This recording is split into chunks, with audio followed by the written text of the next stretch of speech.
Hey, it's Lily Nguyen. Welcome to my YouTube channel. Not every addict uses drugs to avoid pain. Not every addict uses alcohol. Many addicts use people, whether they realize it or not. But nobody talks about this one. Because if I use drugs, people call me an addict. If I drink every day to numb myself, people call me an alcoholic. But if I jump from one relationship to another, if I go on dating apps right after a breakup, if I have hookups, casuals, situationships, friends with benefits, people say you are moving on. You get back out there. But really, are you really moving on? Or are you just escaping from yourself? Let's say you just got your heart broken. Nobody wants to feel heartbreak. That shit hurts like hell. It's like someone squeezing your heart and punching you in your chest. You can't sleep. You overthink everything. You miss them. You feel rejected. You question your worth. Your body literally aches. And at that moment, you have a choice. You can sit with the pain. But you know what? Most people don't want to do that. Why would I do that, Lily? Who wants to feel pain? I just want to be happy again. So, of course, you distract yourself. Some people choose alcohol, some people choose drugs, some people overeat, some people party, and many people choose dating. Are they ready to date? No, they are not, but they don't want to feel, they don't want to grieve, they don't want to introspect, they don't want to sit alone and process the breakup. They don't want to ask themselves, why did this relationship end? What did I contribute to the relationship? What did my ex contribute? What is this heartbreak trying to teach me? No, most people don't want to deal with their dirty laundry. It's easier to open a dating app, to get some attention, to sleep with someone, to feel desired, than to feel abandoned, to feel alone. At least somebody is saying, I'm thinking of you. Instead of you sitting here alone with your loneliness. And because society rationalizes every form of modern dating, hookups, casual, friends with benefits, situationships, nobody questions it. You can be freshly out of breakup, a few days, a few weeks, or not even done with your divorce paper. Or worse, you are only separated and you already swipe left and right on the dating apps. You call it moving on, but deep down, it's emotional avoidance. You cannot tolerate being alone with yourself. And I know this because I did it. I used people and I have zero self-awareness about it. Because I felt so broken, I thought I needed to be saved by a romantic partner. And of course, I met broken people too. That simply cause and effect. Whatever seed you sow, you get the same fruit. I was dating because I was terrified of being alone. I wasn't ready for love. But I wanted to be chosen. I wanted to be desired. Being single meant I wasn't worthy of love. So I chased, I obsessed, I fantasized, I attached really fast.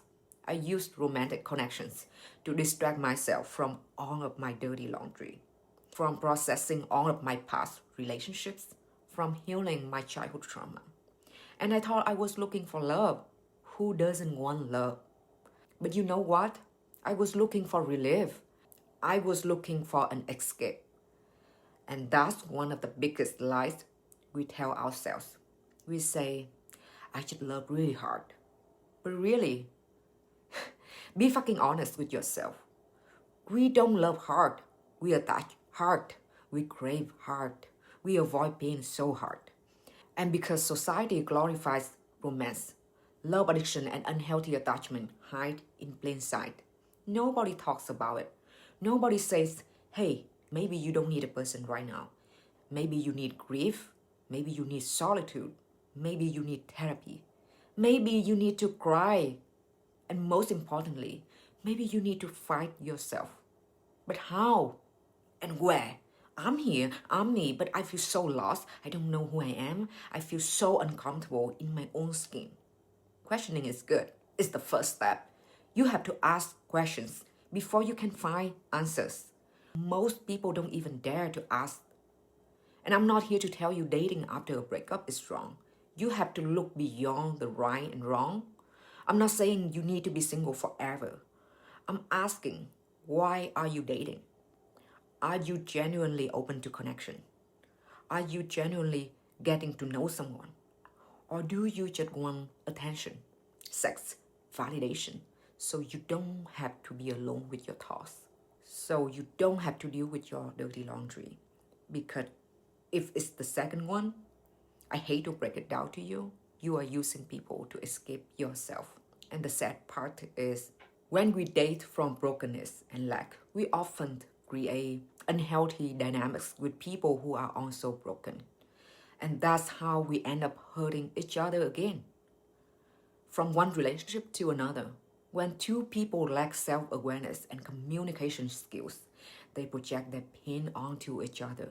Unconsciously, we are using people as painkillers to numb grief, to avoid loneliness, to escape ourselves. Healing is so hard, so fucking hard. It's messy, it's painful. Heartbreak is hard. Being alone is hard. Sitting with your thoughts and trauma is terrifying. But using people to avoid pain, it never lasts. It only delays your growth. The grief and pain you refuse to feel today will wait for you tomorrow, and the next relationship. The trauma is still inside you no matter how many years pass by, until eventually life forces you to sit down with yourself, to look inward. And that's when real healing begins. And it takes time, a lot of time. But if you are willing to face yourself, you will realize that pain has its own intelligence. Because when life is going well, when you have love, money, a better job, a fancy vacation, you don't want to look inward. You don't want to learn. You just want to enjoy your life, your material life. But pain is often the thing that wakes us up. Pain teaches us wisdom. So use that pain. Use it to raise your consciousness. Learn the lesson instead of repeating it in 3 more relationships. That's why I'm so passionate about bringing this to your attention. It's time for us to work on ourselves, so we stop hurting others and stop allowing others to hurt us in the same ways. It's time for us to stop pointing the finger and start taking ownership of our own shit. After years of struggling with love addiction, codependency, and unhealthy relationship patterns, I'm right now building a step-by-step roadmap I wish I had when I was at my lowest. And if you are interested, join the waitlist for early access. Link in the description and in my bio. Thank you for being you, and thank you for listening. I'll see you next time.